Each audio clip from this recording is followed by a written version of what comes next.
Good morning to you. Happy Thursday to everybody who's there. I see Thursday. Deshaun in the Yep. house. Just another fragrance review who actually has a YouTube channel where he does fragrance reviews. He's on the show as well. And of course, most importantly, we got my main man Alex Dunlap, who doesn't seem to be feeling that well, Alex. But you're Oh, gonna I'm feeling great, brother. Feeling great. Just here to be pumped up, man. Gonna probably get in and out of this show a little bit quicker today with some things to do. But yeah, dude, fired up to be here. Big Thursday show. We have some updates. You had an update on Quinn Ewers. I talked to a few people last night about some stuff going on at summer workouts. We'll kind of share some of that stuff. I have some dates for the college football, like what the new college football 12-game playoff. So Yep. we could talk about some of that stuff. Who knows, man? A whole bunch of stuff that we can get to today. I don't even know. Do you want to start about this college football playoff stuff? You want to talk about your update on Quinn? I got Yeah, some stuff. why we start that? And no, Nate, is not the side piece location. I am literally I gotta say this every day for you knuckleheads out there. My son is at a soccer camp. This is Airbnb style. All right. Everyone keeps thinking that How long you're in that Airbnb for, man? It's like, gosh, you're basically paying their mortgage this month, probably. it's depressing, but I've been here since Sunday. I leave tomorrow, so yeah, it's been a while. But yeah, Alex, and the thing that here's the thing, Alex. It's an interesting metamorphosis of Texas, right? Typically, when we have playoff dates that were announced, it's a shoulder shrug because we never really thought Texas would be involved in it anyway, right? So it's like for me, Alex, the only thing I ever paid attention to in the season preseason was, all right, well, when's the Alamo Bowl going to be? When's the Texas Bowl potentially going to be? By the way, did you see? I think the Alamo Bowl wanted to have like Texas as an option because they don't really have a Pac-12 option anymore, and the SEC told them no. They're like, nah, you What can't. does that mean? What does that mean as an option? I don't understand what that means. Like as an option for a team to play because remember Alamo Bowl usually would have a Pac-12 opponent that would play, like Washington would play Texas, right? Well, there's no real. Wasn't it like the number? Wasn't it like the number? Wasn't it always like the number 4 team in the Pac-12 versus the number 5 team in the Big 12 or something like that? What wasn't that sort of set? I don't know that that's the exact. There's 2 teams in the Pac-12, Alex.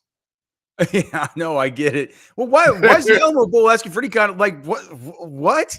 Like why would they think? So they just think that we're the Alamo Bowl. We get played at the Alamo Dome. Like we get first pick of whatever team we want.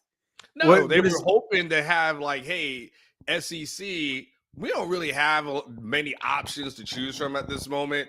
Which, if by chance, could Texas be one of the teams? I think it was like Texas or Oklahoma could be one of the teams. Why? It's because it's easy money for the bowl. Yeah. Right. If you have Texas in there, you don't have to sell anything. You don't have to advertise anything. You just got to put the name on the flyer and everyone shows up. Sold out. Yeah, you're sold out. I don't blame them for saying like this is the easiest route to do that, and now it's an SEC team. It's like an SEC bowl game now. Correct.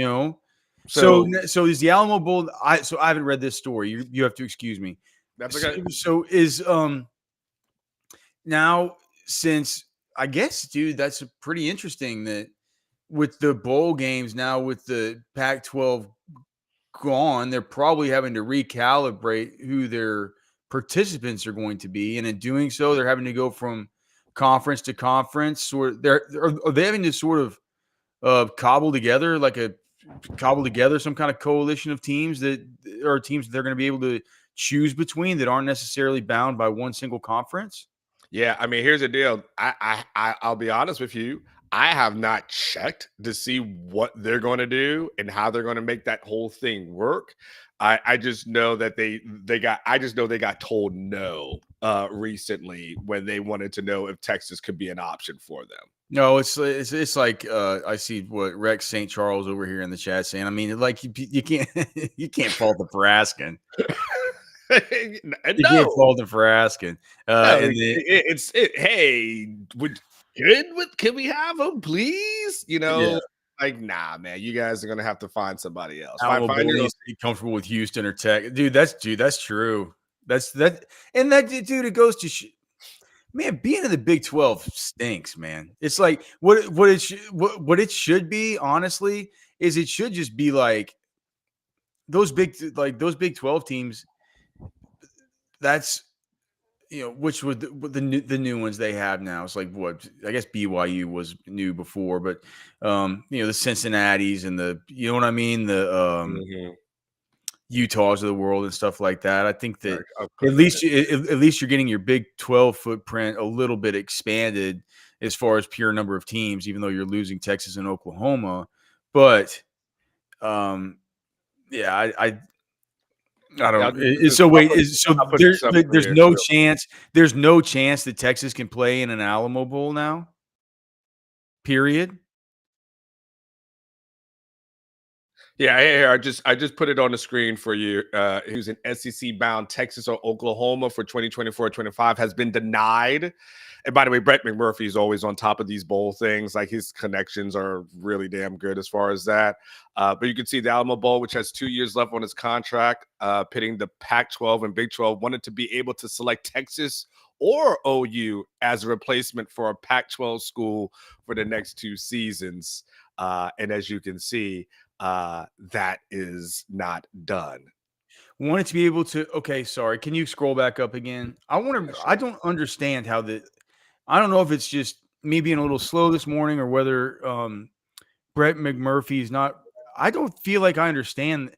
So they have 2 years left on the contract with the Pac-12 and the Big 12. They wanted to be able to select Texas or OU as a replacement for a Pac-12 school over the next 2 seasons. So I'm assuming they also asked other schools if they could be, right? They asked other schools, I'm sure, right?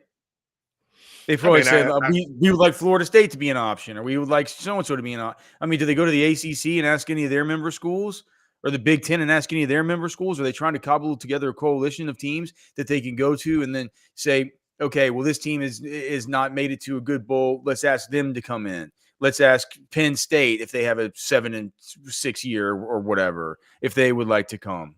Something like that. Like if they asked other teams, and this is just notable because the Texas and OU thing, or Texas and OU, the only teams that they asked. well, it seems like those are the 2 teams that they're at least were focusing on as relates to this story, and it makes sense. Like I'm sure maybe they're going down the line, but of course they're asking this one, and then it's basically, hey, if they're not in a bowl game, could the either program be an option for them? And and again, it makes sense. Oklahoma proximity, Texas proximity, right? It makes sense because it's an easier thing for them. But at the end of the day, to your point, as far as everything as relates to, I'll take this off the screen. Everything as relates to the Big 12, it's like, all right, but that's how we transition into the playoffs, Alex, which is really where our focus is, and Well, thank God, dude, thank God. this guy ZOV, he's saying like he's doing this paint. It's like Alex. Is it like? I don't get what they're doing. I don't understand what the Alamo Bowl is doing. It's like, They're but hey, trying to dude, make I'm money. glad. They got 2 I options, know. Alex. They got 2 options for teams. Yeah, yeah. And if neither of those teams are good, then they're looking for ways to actually find some opponents. Yeah, but Texas says no, or I guess the SEC has say, and they're The just like SEC no. says no. Yeah, I wonder that's it. what are the I wonder what the if Texas were to fail to make the playoff. I wonder what kind of bowls the SEC would envision over the Alamo Bowl. But I guess we'll find that out, or Probably the ones that they're affiliated with. hopefully we won't find that out in Texas' case. Maybe in OU's case we might. Well, here and then, so yesterday the college football playoff came out, and we can actually get a chance to see what it looks like. So, Alex, first round got a game on a Friday night starting on December 20th, and then going into the weekend of the 21st. So that would be well, these are like, I believe, your 6 seeds or lower. Or I believe, no, that would be 2 4 6. Yeah, that's 6 games there, 6 teams there, 4 games there, 6 teams. So that's a little bit lower. The six and lower. that they'll play each other. Then, of course, we're going into the quarterfinals, which is the following weeks, Alex. So we're talking about December 31st. We got the Fiesta Bowl on the 1st. We've got the Peach Bowl on the 1st. Also, we got the Rose Bowl, and then we have the All-State Sugar Bowl on the 1st as well, which I know Texas fans enjoy If we going out to New usually Orleans. had full for one, like when I first see this, don't tell the Texas high school football coaches isn't Friday or no? I guess they play the state championship on a Saturday, Yeah, right? Saturday's the state They championship games. so that I mean it'll definitely get in the they won't be able to complain about the Friday night stuff, and it's probably not really fair to complain about Saturdays at the end of December having college competition. That's you're kind of moving into the Saturday slot for those games. But then we don't I mean, I can't believe I'm even asking this. It feels like we don't normally have much football to watch on New Year's Eve. Is that generally right? Do we generally have meaningful football on New Year's Eve? Yeah. I covered an Alamo Bowl on New Year's Eve one year. I remember No, being well, in San Antonio for that. So there are some games on New Year's Eve. Yeah, okay. yeah. No, I've covered. never giant games. Not to this proportion, obviously, because this is the playoffs. Yeah. But there have been there definitely have been New Year's Eve games, and obviously New Year's Day games as well. But yeah, Ketch and I did a show one time when we literally counted down each other while we were doing the post game show. So yes, we did that, and then the semifinals start January 9th, and which is a Thursday, interestingly enough, and a Friday. And then a little bit of a break, and then if you get there far, it's a national championship game. The thing is, Alex, is it's a long season, man. Like this is a long season. If you get to the very very end, how you player manage. You can't really say load manage in the NFL, but when you start thinking about, Alex, your 12 games, then then let's say you play in a conference title game, 13, then you add in, 14 for the first round, 15 for the second round, 16 for the playoff semifinals, and set you could potentially 17 games for a team if they don't get a bye. So that's what this whole thing looks like. That's what college coaches are really trying to get themselves amped up and prepared for. Like, how do I manage this many games in a year? Yeah, I'm trying to look here at the I want to because it does seem weird that so with the can you put that thing back up? I'm sorry to ask again. Okay, so Thursday, January 9th. If you okay, so I think I know what's going on here.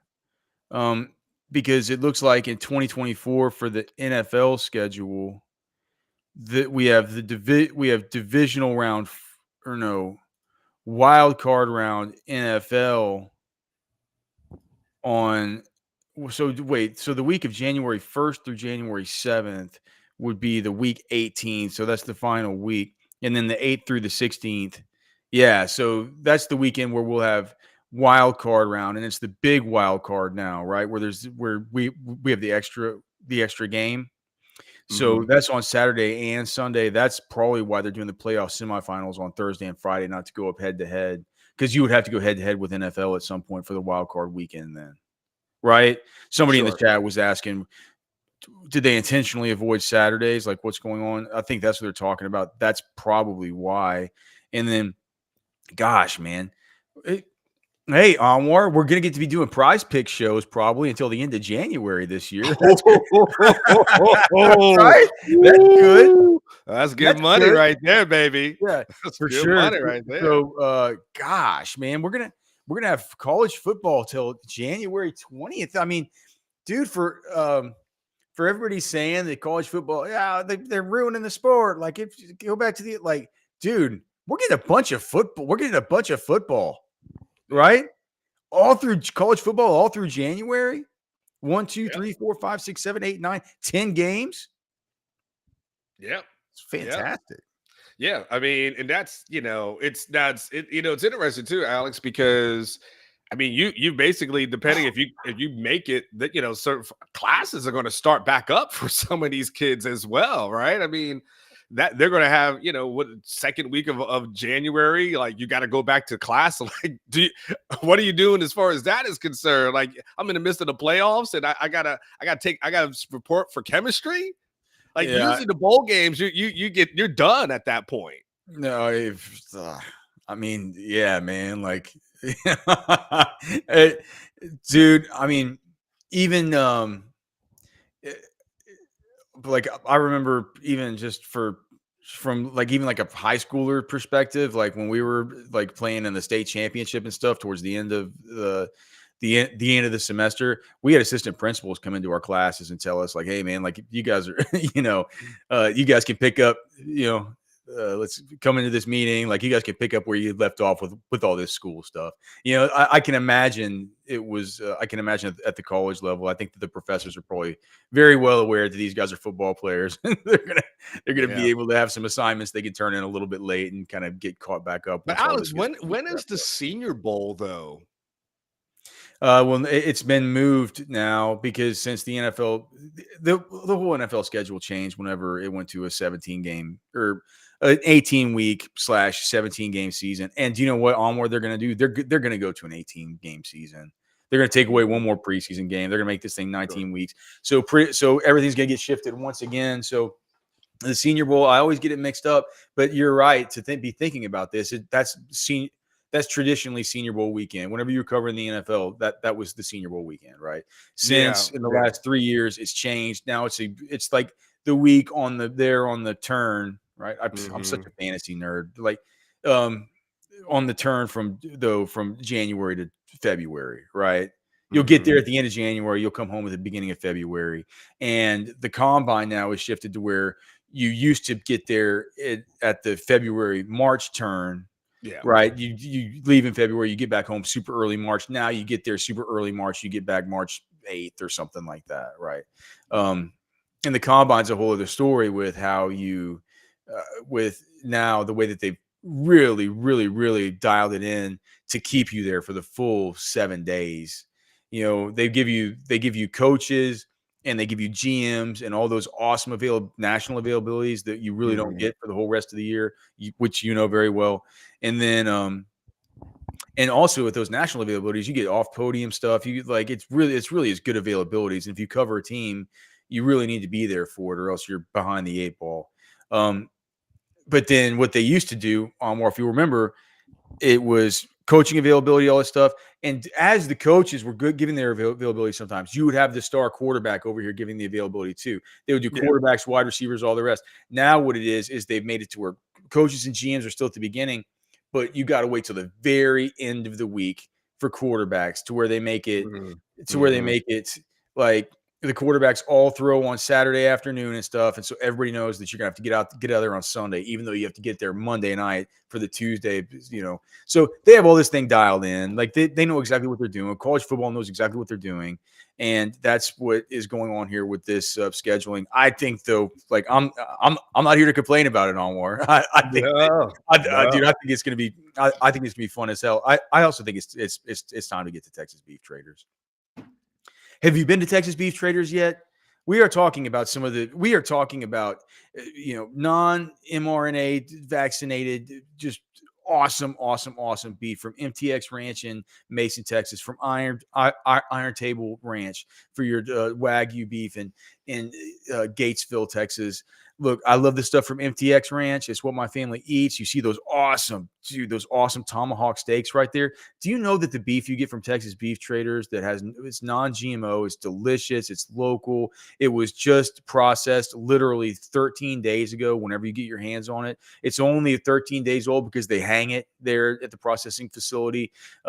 They have bovine nutritionists there that say like, hey man, look, we finished it this certain way. We want to be able to hang this beef to get it to where it's good and stretched out. It helps with the moistness, the tenderness. It's what you can taste in the actual beef at Texas Beef Traders. It's not just the beef though, it's the experience. It's going into the shop, it's getting to hang out.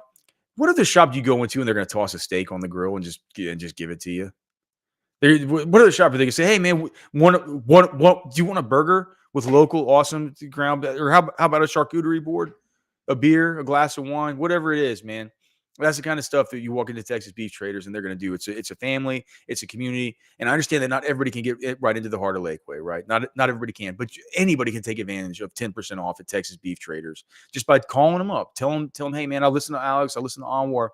I want to give you guys a try. Go to use the QR code there. go to texasbeeftraders.com, and when you do, you're paying less than you even pay at the grocery store. Texas Beef Traders, texasbeeftraders.com, and if you can't make it out there, just call them and they'll bring it to you. Someone else is bringing something to you. He's bringing home buying and making it very simple and easy for you. As a person who probably needs to move to DFW at this moment, Eric Sells Homes DFW. I think our percentages when we look at it on the YouTube channel, I think we're somewhere around 70% or so of people who watch the show from the DFW area. It's an incredible stat, which means that if you're living out there, home prices are starting to go down. Eric Sells Homes DFW's got you covered, buying, selling, whatever it is. He will make sure you don't get taken advantage of. Don't go and your friend's got a friend who's a realtor. Don't do all that crap. This is too important to be trusting to your friend of a friend of a friend. Eric Sells Homes DFW. That's the QR code. Make sure you check him out. El Presidente himself. Eric Sells Homes DFW. Buying and selling made easy. Alex. Yes. Anwar, how are you, brother? I'm doing good, man. We're moseying along, making my playoff stuff. By the way, we got a super chat that literally just came in from Jay Lee. It is directed to you, Alex. Okay. So Jay Lee with the super chat. Alex, what would you do if the doctor told you had to go vegan and never eat meat again? Would you die? Okay. And he's saying, okay, so it's clear. To be clear, I don't want you to die. Hope you live a long, healthy life. Just a fun question. Well, thank you, Jay Lee. I was glad he doesn't want you to die. That's nice. I'm hoping you weren't wishing death upon me, brother. Okay. I mean, like. I've lost a lot of trust in our institutions, and so what I would say is how do I know that you're right and that you're not lying to me and this is all some kind of big conspiracy? So I wouldn't die, right? I would just choose not to believe the doctor and continue eating meat. Is that fair? Hey, just eat some iron pills for and call it a day. If the doctor told me that I'm going like. The way that this question was phrased. Now, if the question was phrased, like I think what what Jay Lee is saying is that he's saying if I knew I was gonna die, right? If I knew that was true, and I could choose between death and eating meat, then of course I wouldn't. I guess I would have to, go. No, you go to the doctor, and the doctor says, "No, you didn't. That's not on the table yet." The guy is saying you went to the doctor, and the doctor's saying, "Alex, you need to eat vegan because this is going to be the healthiest thing for you, or if you don't, you're going to die." I'd say you don't know what you're talking about. People have been eating meat for years and years and years. I want to find a new doctor. Well, there you go, Jay Lee. there you go. You have the answer to what is that so like how do we know that this doctor's not a quack? I don't know. You went to the doctor. Yeah, and I come out of it saying this guy's a quack. He's telling me I can't eat meat. Quack. Okay. There's some other stuff. Okay. Some other stuff that has happened that's not as quacky. Yeah, so Anwar's kind of cutting out. So Anwar's kind of cutting out a little bit. We'll see if we can kind of get him back online here as he's sort of there. Anwar's kind of there. He's sort of back. You'll have to excuse us. We got some Airbnb, man. Yeah, so I do hear Anwar. So Anwar, man, that's what it is.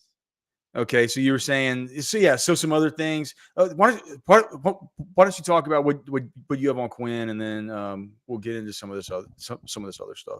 I think one of the big things about Quinn, and some of the things that are just kind of worth monitoring as relates to the quarterback conversation is it's small but it's big. It's kind of a weight issue, and where is Quinn weighing at? And the reason why it kind of becomes a subject is because there's a goal, preseason goal, that the staff wants Quinn somewhere between 210, 215, just to have a little bit more durability throughout the season. Now it's kind of tough because I don't know how many of those injuries can be blamed on lack of weight. I think, the first year he was in there, Alex, I think he probably, arguably probably had maybe a little too much weight on. I feel like last year he lost weight, kind of overcorrected maybe a little bit, but just so I'm not quite sure where that was. I think last year I was told his weight fluctuated somewhere between 195 to 200 pounds. So I wanted to check in and see, okay, what is Quinn weighing now when he came back for summer workouts? So he's weighing at 205 to start the week. But here's the thing, Alex. They're going to work out every day in the summer over 100-degree heat. It's going to lose weight. Like that's going to happen. Like not only the Quinn, everybody else, Alex, you will shed pounds at some point. So now that you got to go into especially thinking like at their age, right? I'm not sure I would go out and shed a bunch of weight. But those guys do. Right? I might gain it. Just gain the water weight. I don't know what losing weight like you gain weight from drinking too much Gatorade while you're out there doing all the workouts. It's just crazy how your body's changed the way that that metabolism slows down. So so now the question is, okay, how do you maintain that? And if he dips below 200, which is going to probably happen, how do you find a way to get that back up before the season so he can be at that ideal weight? So far so good, but there is a balancing act. Not, again, Alex, not only with Quinn, but obviously other guys on the team. But you probably don't want your quarterback rolling around at like 190-ish or so to start the season. Yeah, well, I think it's good, but the thing, dude, I was about to say, how many times have we heard this about Quinn? I'm like, well, have we heard this about Quinn, or what? Like, when are my head's spinning just trying to keep up with all the weight narratives about Quinn that we've heard. It's like at first he needed to lose the weight, then there was the no more Chick-fil-A, then he actually lost the weight, but last year he was too skinny. And now they're saying last year that was too skinny to where he needs to put him back on some weight again. I was saying last year, I remember us saying like, excuse me for noticing this, but 195 pound or 200 pound quarterback's a puny quarterback. It's puny. It's not very big, right? You go to the combine and people are talking about, look at Bryce Young. He's so tiny. He, like, can he even weigh in at 200 pounds? You know what I mean? It's like, that's a narrative that people have. Yeah. So, I mean, if he was playing that small last year, that's kind of a small guy playing quarter. He needs to be more like a 205. There's a big difference. It's like, when I talk about the difference between somebody running like a 4.38 and somebody running doing what Xavier Worthy did and running a 4.28. It's like both are really, really fast, right? Yeah. And it feels like, or even like a 4.3, say even a 4.35 or a 4.34. At some point, there becomes just a meaningful difference to where even though it's the same quantifiable distance, like the difference between somebody running a 4.28, which is what 0.6 of a second different than a 4.34, is so much different than the difference between somebody running a 4.40 and somebody running a 4.34. It's like you break a little barrier there that they just look so much faster. It's just like there's something about the way the eye perceives it. It's so much faster. This person feels like they're operating on a different plane, right? The difference between somebody weighing 195 pounds and somebody weighing 205 pounds playing football, it's just different. It's like, I think for like, say, like NFL running backs, the numbers just show this out. I think it's actually 206 pounds and over, but you get to 206 pounds, you get to basically that same size as You remember like Trey Mason or Mhm. Devontae Freeman, like this type of player, right? That size, right, is the 205, 206. Once you get there, you can actually sustain more of an every down 18 touch per game kind of role over numerous seasons. Whereas it takes being a really pretty big outlier to be somebody that's even a little bit under that, like the 201, 202, like the Austin Ecklers of the world, to be able to stay healthy and to be able to operate with massive touches. I think with a quarterback, they're playing the same sport. I know this is a different position, but I do think that we can take something about just the physically Yeah. what that means for a person to be able to hold up to a beating with that kind of that 205 sort of just general sort of Mason Dixon line as far as what you want to be up above as far as the ability to kind of stay healthy. So I think it makes sense, man. I think it makes Yeah. sense, and it's Alex, let me ask you this. Do you think it's more imperative now going into the SEC with those defensive linemen that and the size and the bulk? You see those guys in the draft every single year. Do you think it's more imperative now with the size of players that he's going to play and the speed of guys as compared to the Big 12? Or do you feel like it's comparable and that's really not really an apples to apples conversation or apples to oranges? I think if you have um that's another thing. It's like how much difference is there between a 300-pound man just landing on you and a 325-pound man just landing on you? I think both is really bad. I mean, both has, and dude, Rex St. Charles has another good Yeah. point here. It's like Uh, it's like the thing is, added body weight probably wouldn't have saved him from the shoulder. Yeah, I mean that's exactly right. It could have been a yeah. 225-pound. I don't even remember who it was. Wait? Do I remember with the shoulder injury? Can you think back to it in your mind? Wasn't it something where he was tucking his shoulder, and so I think it was a linebacker in that game that came in and hit There was him, the one that he and we didn't landed know on. It was until later. wait, I'm trying to remember which one it was. I remember the Alabama one. That was at home. And that I do remember that hit, but yeah. I'm trying to think of the one last year. Um, wasn't that something where it was a collision where he was running the football and he didn't come out till a few plays later? Yeah, but he got banged a lot. It's crazy I can't remember the game that I gotta look it up now. I gotta Yeah, I remember can't either. what happened. But regardless, man, I think that I think that just a general rule is that I think that 205 is that 205 is just good. It's better for It holding was a up. Houston game, Alex. It was a Houston game. That's the game I was thinking about.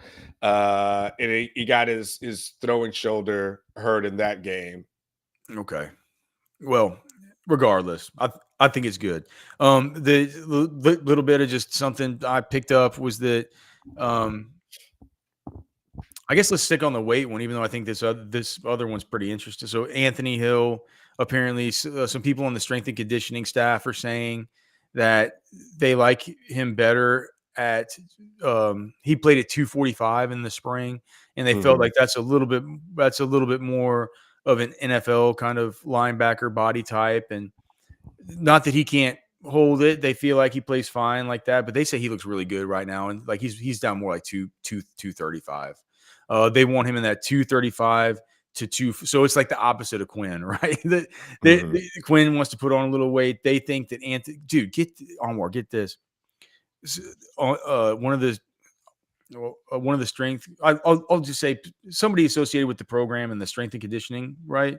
We're Mhm. saying that dude, do you know Anthony Hill runs in the high, like once he gets to the draft and stuff like that, they think in the if he stays in this 235 to 240-pound range, that he's gonna run high 4.4s. Oh wow. He's gonna he Oh might go wow. top 10. People are gonna look at Yeah. him and be like, dude, this is like an Anthony Barr type of dude that we're gonna take Mhm. super. Can you build 4.4s? But anyway, so that's the deal with him.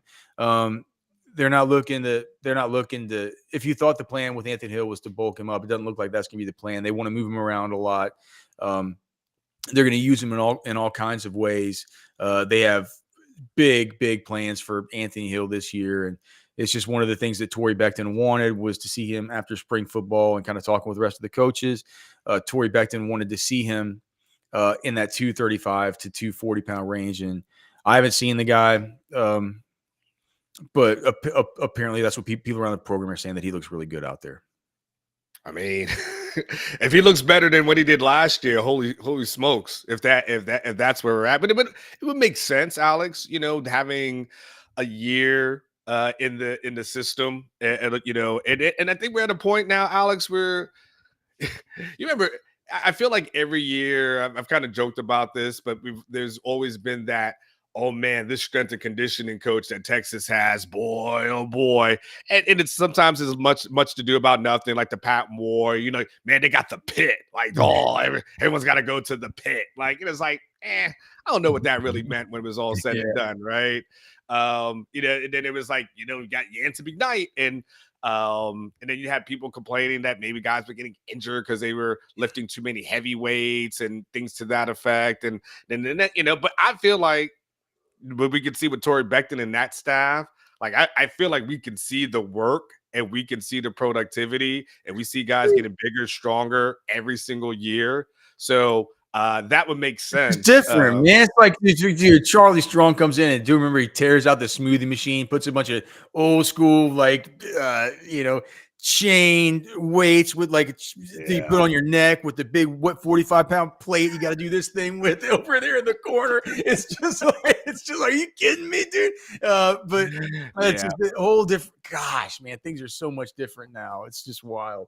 It was like old school stuff that didn't really seem to have any modern day metrics at all. Just no metrics, no GPS systems, like none of no tracking, no anything to that effect. Just go out there and it's heavy lift day, guys. It seemed like it was kind of like that.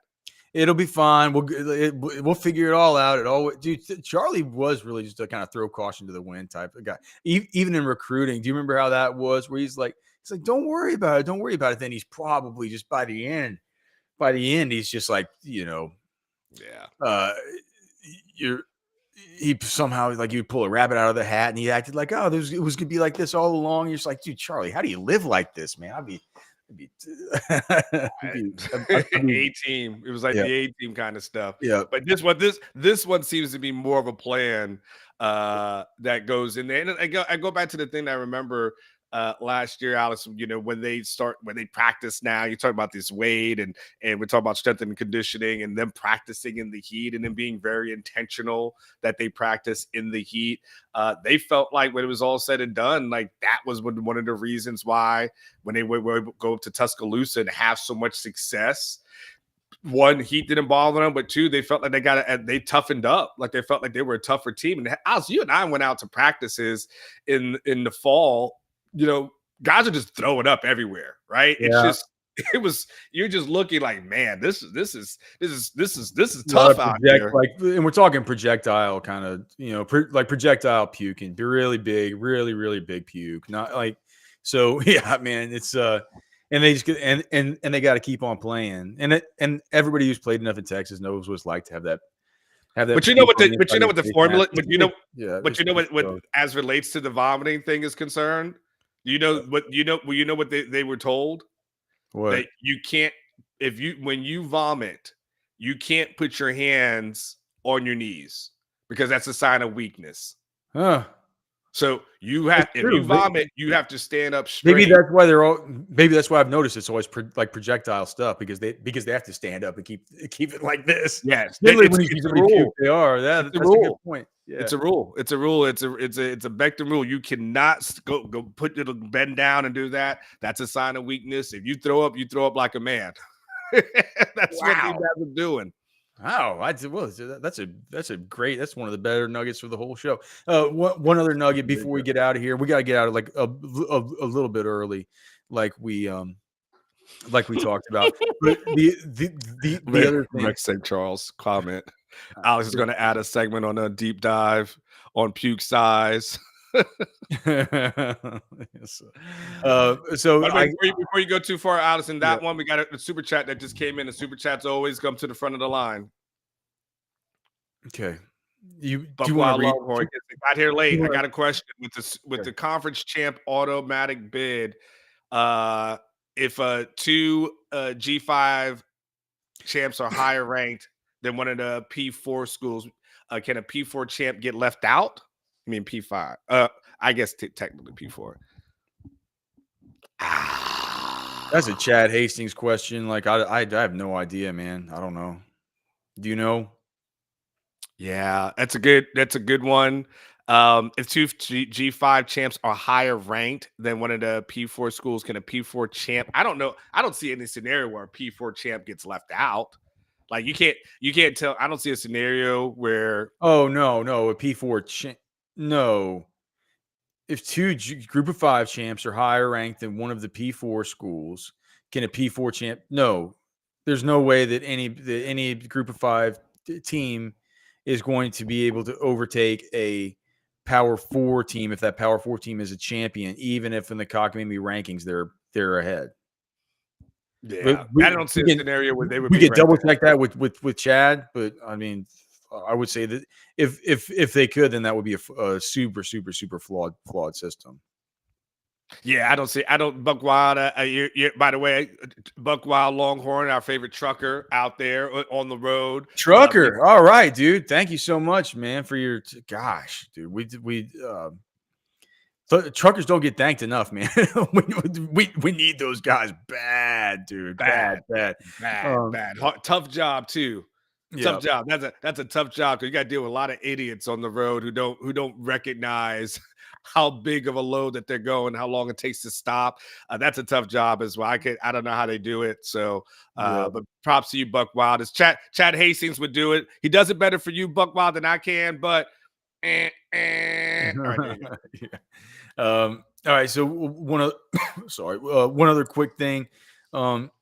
Heard yesterday from the early summer workouts that of the receivers, man, it's Silas Bolden that's creating all the buzz right now. Onward, it's Silas Bolden. People are saying it's like I just heard yesterday somebody just texted me and they're like, dude, this guy's cold, man. He's cold. I was just like, well, what do you mean? And it's just like, just you saying he's just like fast, like, you know, what are the guys saying? He's like, dude, all the DBs are saying he's super hard to cover, very, very shifty.